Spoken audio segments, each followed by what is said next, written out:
Have you ever wondered why professional players seemingly hold useless honor tile in their hand? Or why some players always get to chase your Riichi without dealing into you?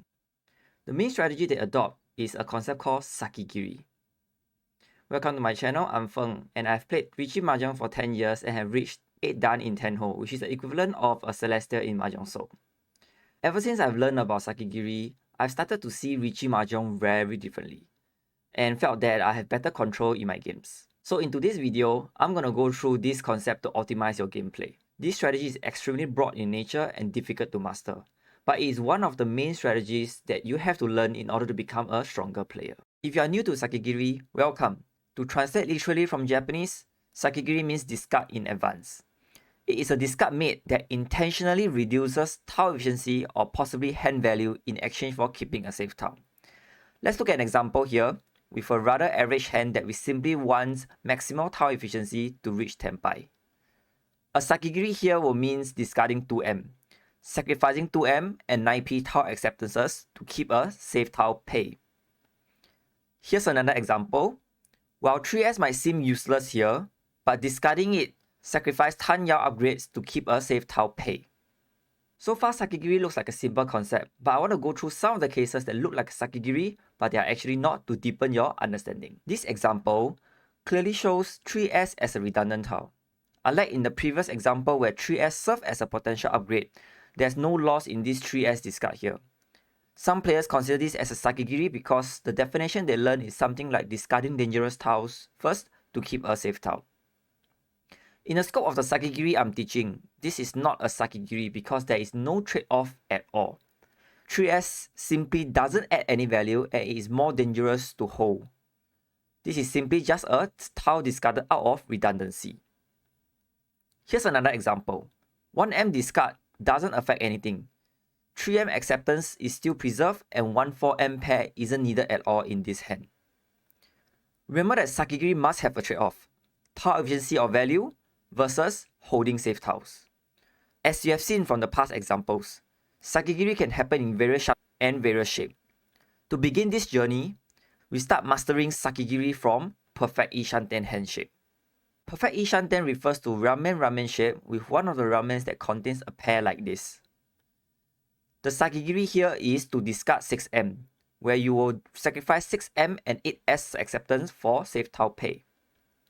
The advantage of doing this Sakigiri is that it will decrease your deal-win rate and give you a higher chance to counter-attack. But the disadvantage is that it reduces tile efficiency and hence decreases your win rate. Take a look at this graph of expected value based on the different action taken on each turn.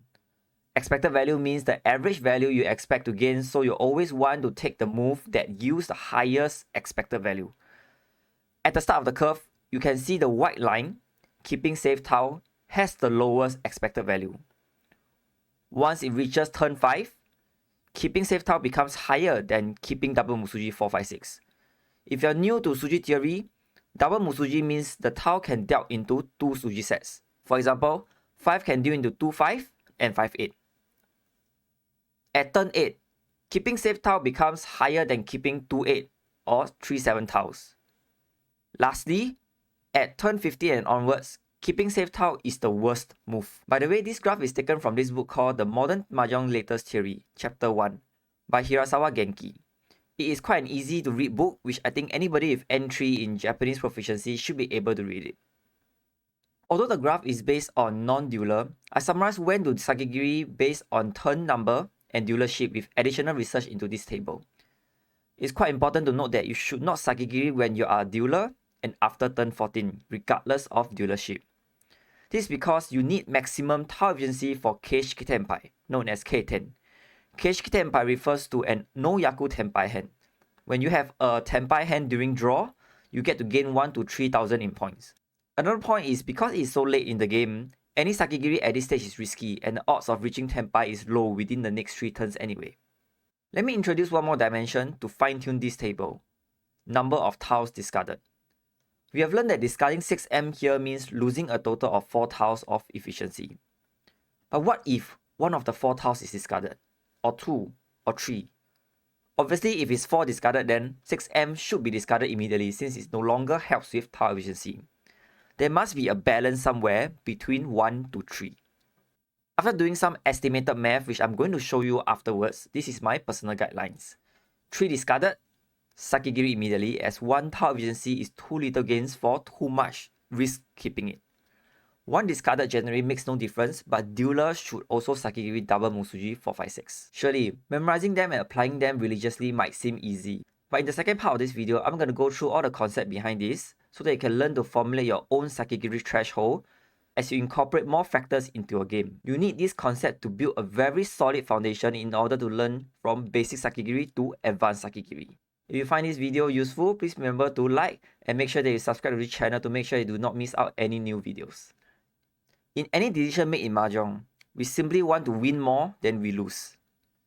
This part of the equation is your total points to gain, which you want it to be as high as possible.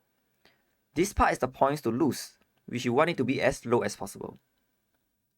Overall, as long as we get a net positive value, then Sakigiri gives you more points over the long run. I'm going to break this down and relate it to what you have learned just now. As you have learned just now, the number of turns matter because that affects opponent's Tenpai rate. As turn progresses, opponent's Tenpai rate and number of Doras will increase. Whether the tile you Sakigiri is double Musuji 456 or Musuji 2378 directly affects your dueling rate, because double Musuji 456 has a higher dueling rate. If these values increases, then your overall dueling value increases. As for the winning side of equation, efficiency percentage is a bit tricky to understand, but stay with me. Let's use this same example to illustrate. Assuming you discard 6M here, your tile efficiency reduces from 20 to 16. That means you are no longer on 100% tile efficiency. You are on 80%. That's what efficiency percentage means. We change the scenario now to assume 1 6M and 1 8S are discarded. Tile efficiency then reduces from 18 to 16. This efficiency is now higher at 89% because you don't lose as many tile efficiency as compared to the previous scenario. In other words, 100% efficiency assumes no Sakigiri is done. Let's do a rough simulation assuming 2 players who play the same hand and both decided to Sakigiri at the same turn. Which player will have a higher positive value? Player 1 Sakigiri at 80% tile efficiency, while player 2 Sakigiri at 89% tile efficiency.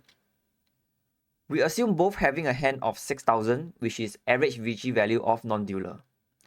And the tile discarded has a 10% chance of dealing into an average Riichi hand of 7000.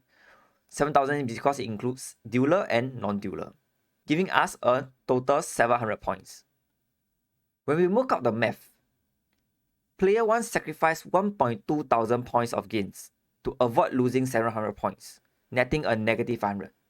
While player 2 sacrificed 660 points of gains to avoid losing 700 points, netting a positive 40 points. So the verdict is clear that generally speaking, we Sakigiri when 2 effective tiles are discarded. What I wanted to illustrate to you is that how that formula will become the foundation of proving any Sakigiri move to be better or not.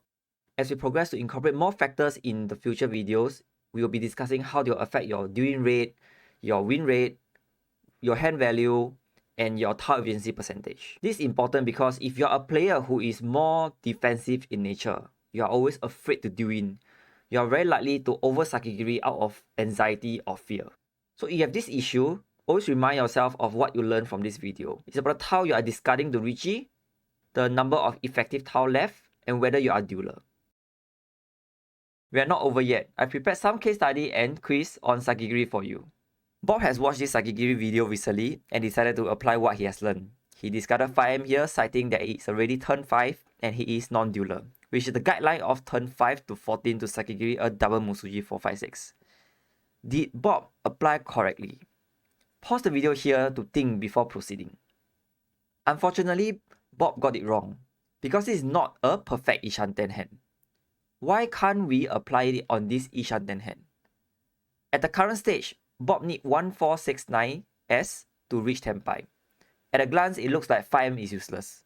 However, imagine that if Bob is to draw in 47M first, his hand will look like this. Bob get a better Shanten with drawing any Sozu other than 5S to reach Tenpai. This double the tile efficiency Bob had before. Let's try one more. This time, Bob did the exact same thing except with this hand. Pause this video and give it some thought. Unfortunately again, Bob got it wrong as he Sakigiri 5M too early. Among the 5 tiles to be drawn to reach Tenpai, he will discard 5M or 6M if he draws 1M, 5M, 9S. But if he draws 4, 7M, 2M will be discarded instead. Therefore, Sakigiri at turn 5 is too early and it is not 100% double Musuji 4, 5, 6 discard. Given that this hand can Tenpai from drawing Aka 5M as well as upgrade hand to Tanya with 2M draw, which then discard 9S pair, Sakigiri of 5M should be from around turn 7. Do you get any of the case studies correct? Don't worry if you didn't. Those were intentionally designed to help you be aware of the common pitfalls in applying Sakigiri. It's always better to get it wrong now than you pay with your games. Let's end off with 3 more quizzes, and this time they will be more straightforward. Which of the following hands do you Sakigiri now? You only have to answer yes or no. Pause this video and try answering these 3 questions. First question. Turn 10 is correct, as you are non-dueler and tile to be discarded upon Tenpai is 2, 3, 7, 8 Musuji, which is at the range of turn 8 to 13. Second question. Turn 7 is wrong, because you are dueler and the tile to discard upon Tenpai is either 6S or 7S. Refer back to the table, it should be after turn 8. Third question. Turn 6 is wrong. Similar reasons as last question, it is too early despite 2 are out, because you are dueler and the tile to discard is only Musuji 2 or 3. What do you think of this basic Sakigiri? Perfect Shanten hands are a common occurrence in the games, so make sure that you memorize the table and start practicing by applying them in your games. Last but not least, what about this case? What turn should you Sakigiri this 4M?